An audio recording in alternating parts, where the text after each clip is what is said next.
Jó napot kívánok, üdvözlöm! Ma szeretném megmutatni, milyen egyszerűen lehet használni a 2 ml-es véptollakat. Az 1 ml-eseknek kicsit más a mechanizmusa, mint a 2 ml-eseknek, ezért akár CBD, akár CBN vépet választanak, ha 2 ml-es, erre az útmutatóra kell figyelni. Tehát így könnyen kicsomagolhatjuk a tollat. Hoppá, kiesett az útmutató, ezen is elolvashatják, hogyan kell használni ezt a terméket. Mindazonáltal eltávolítjuk a védőfóliát. És így már a kezünkben is van a készülék. Itt van benne egy kis műanyag darab. Ez nem szívható. Ezt fogják meg és húzzák ki. A toll közepén található egy ilyen kis gomb. Nos, ezt az apró gombot most 5-ször egymás után szépen lassan megnyomjuk. A toll világítani fog, és készen áll a használatra. Mostantól minden belégzésnél csak meg kell nyomni a gombot.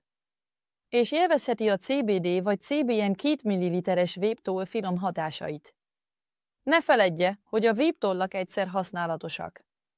A 2 ml-esek körülbelül 700-tól 900 slukkig tartanak, és amint elhasználta, itt az ideje körülnézni a kínálatunkban, és kipróbálni akár egy másik ízt is.